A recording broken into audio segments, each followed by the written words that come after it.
Keanu Reeves, I read an interview from him, and he said that he was at a Hollywood party, and the owner of the house, or the party person that invited everybody to their house, he took him in the kitchen. They were going to have a couple beers.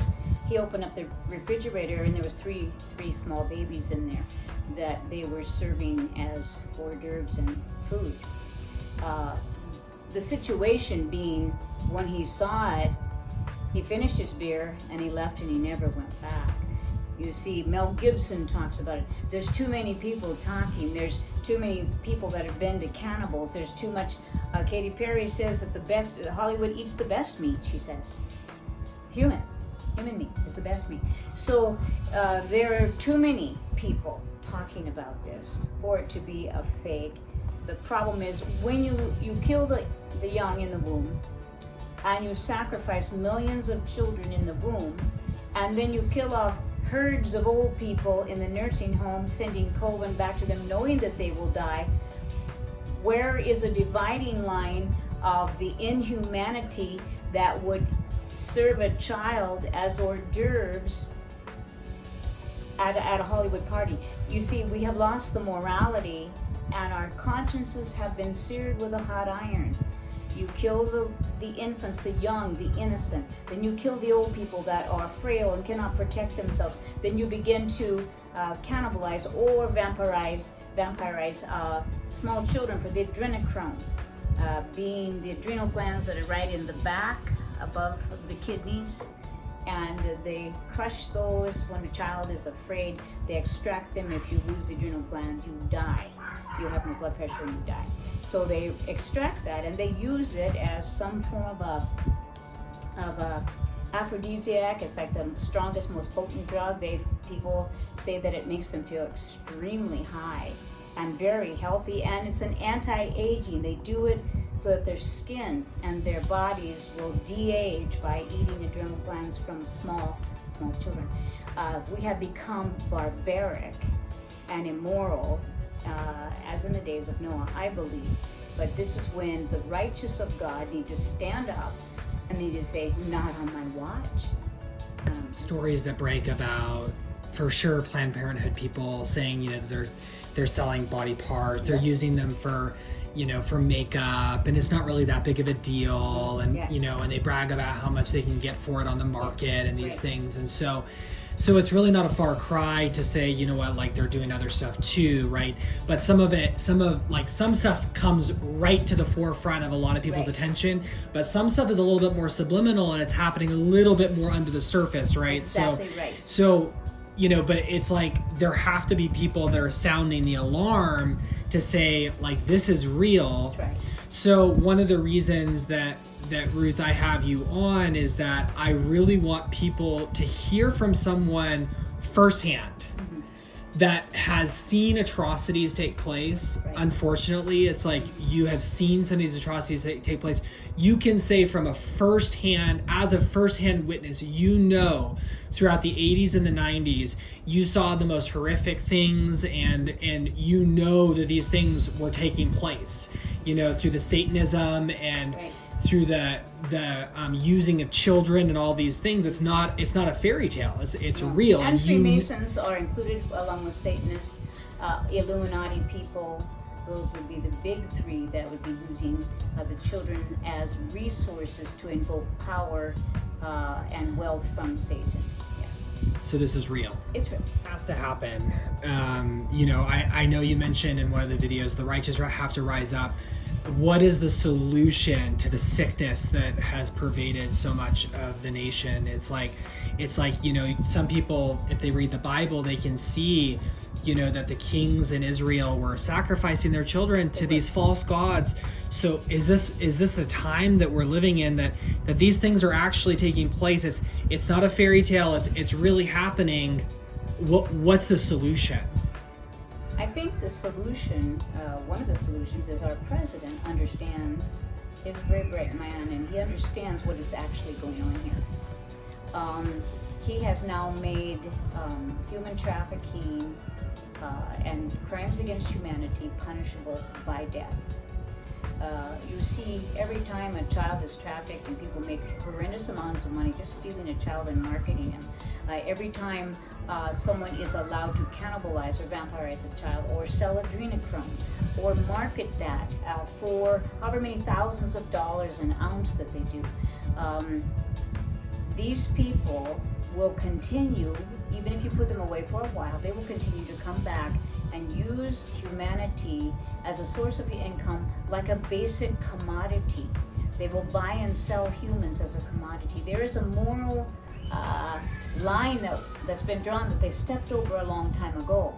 And so even if they would pay their dues and some stupid light sentence by a liberal judge, they would come back and do it repeatedly. And oftentimes, if they get a light sentence, they will give the kickback to the liberal judge, who will let them out in 2 years. But they will continue to offend.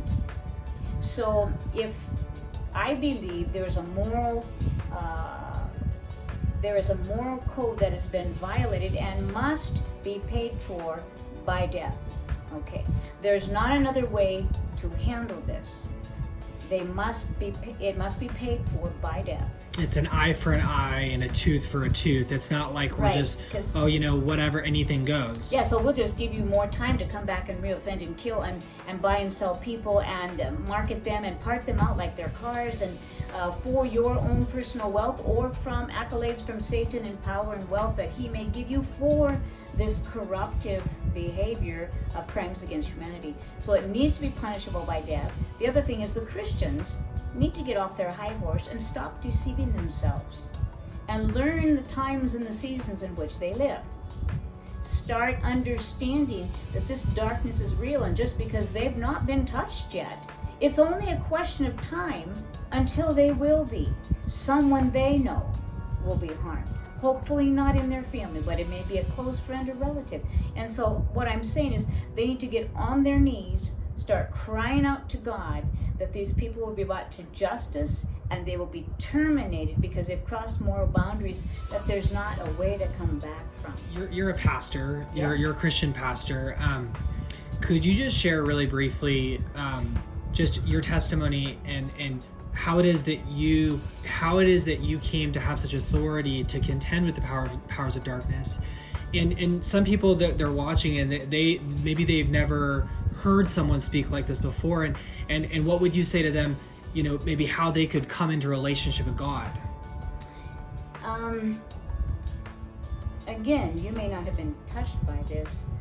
When I left my husband, he took a witch into my house. And when the courts gave me back my house, because I had the children, there was demonic entities all in the house, and there was traps set and witchcraft and all kinds of stuff done, so that there was like a freeway entrance of spirits in the house. Even the children can see them, and I had an older woman I was taking care of. She could see them. I mean, it wasn't just me able to see these, because there were so many. But you may not have dealt with evil spirits yet. You may not have dealt with spiritual wickedness or darkness that is pervasive. But I'll tell you what, you'll get your course in Occult 101, 102, 103, 104, depending how severe, how badly someone wants you to die or wants to market your children.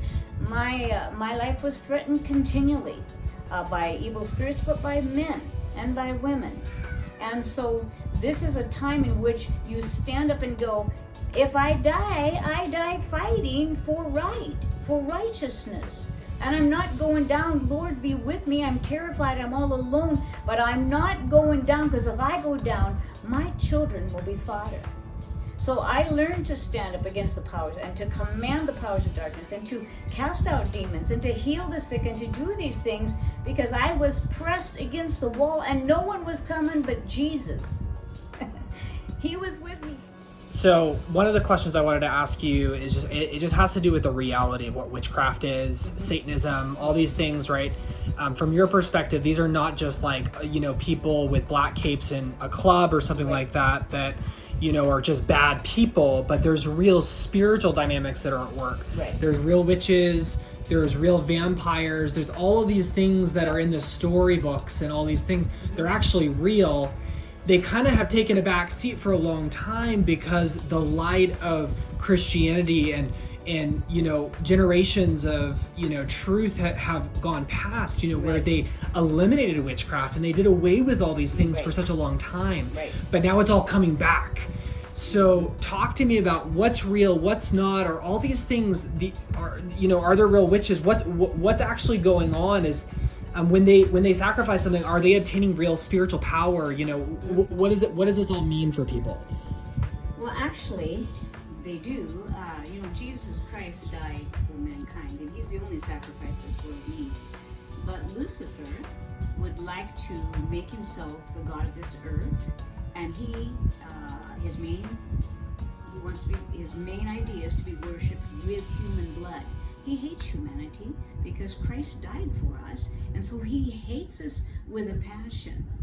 Also, with the third gender coming. This is Satan's gender.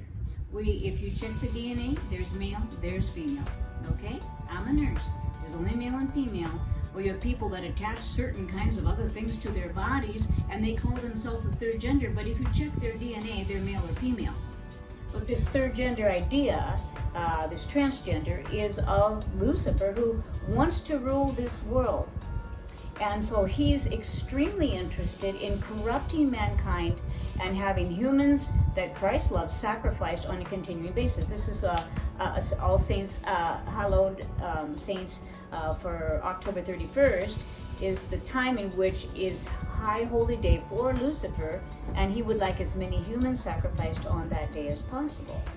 And so there's a mass slaughtering of people from the medical community, mass amounts of abortions.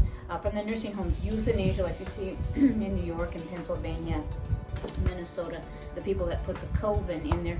All of these were probably like a sacrifice to Lucifer by killing mass amounts of people. This would be considered the beast, or 666. That's what was operational through Hitler when he killed 5.3 million Jews. To see genocide or mass genocide of a people group, of infants or intrautero fetuses or tiny little newborns. All of this is a plot of the enemy to kill mankind, and he revels in this. And there's actually a seizing of real power, like real spiritual power, like eating the through manna. the shedding of the blood. Absolutely. And so your husband, who is a Satanist, yeah. What was he able to do because he was doing all these dark things, like this dark magic? What was he able to do? Was that actually affecting your life?